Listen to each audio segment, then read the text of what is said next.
Hello বন্ধুরা, সবাই কেমন আছো?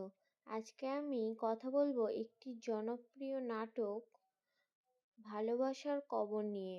নাটকের নাম শুনেই হয়তো বুঝতে পারছো এটি একটি বিরহ আর ত্যাগের গল্প। গল্পের শুরুতেই আমরা দেখি টনি নামের এক যুবককে, যে তার ভালোবাসার মানুষকে হারিয়ে আজ মানসিক ভারসাম্যহীন। তার মা বাবা তাকে নিয়ে দিশেহারা, কিন্তু টনির এক জেদ, সে তার বউকে চায়। পাগলামির আড়ালে লুকিয়ে থাকা এক গভীর ক্ষত যেন বারবার আমাদের চোখে পড়ে। এই নাটকটির পার্ট 2 আসতে চলেছে খুবই তাড়াতাড়ি। এই পার্ট 2টি আপনারা কবে ও কিভাবে দেখতে পারবেন, তার জন্য আমার ভিডিওটি স্কিপ না করে দেখতে থাকুন। ভালোবাসার কবর নাটকটি দর্শকদের মন জয় করে তুলেছে। গল্পটির মন নেয় যখন ডাক্তার রাজ এবং তার স্ত্রী সালমা এই কেসটির সঙ্গে জড়িয়ে পড়েন। সবচেয়ে বড় টুইস্ট হলো, এই সালমাই ছিল টনির সেই ভালোবাসার মানুষ। আজ থেকে 6 বছর আগে তাদের মধ্যে গভীর প্রেম ছিল, কিন্তু সালমার বাবার এক নিষ্ঠুর ষড়যন্ত্রে সব তছনছ হয়ে যায়।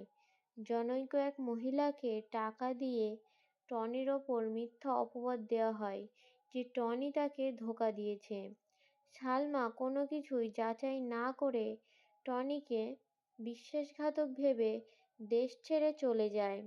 আর সেই দিন থেকেই টনি ভালোবাসার মানুষের অবহেলা সইতে না পেরে পাগল হয়ে যায়, এবং সে পাগল হয়েই সবসময় গ্রামের এখানে ওখানে ঘুরে বেড়ায় এবং সবসময় বলতে থাকে বিয়ের কথা। ডাক্তার রাজের সন্দেহের কারণে সত্য বেরিয়ে আসে।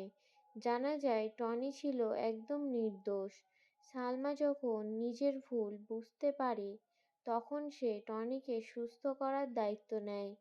টনি তার সালমাকে ফিরে পেয়ে ধীরে ধীরে সুস্থ হতে শুরু করে। কিন্তু নিয়মিত খেলা বড় অদ্ভুত। টনি এখন সুস্থ হয়ে বুঝতে পারে যে সালমা এখন অন্য কারোর স্ত্রী। এই বাস্তবতাটাকে সে কোনোভাবেই মেনে নিতে পারছিল না। ভালোবাসার কবর নাটকের পার্ট 2তে আমরা দেখতে পারবো টনি একটি চিঠি লিখে পৃথিবী থেকে চিরবিদায় নেয়।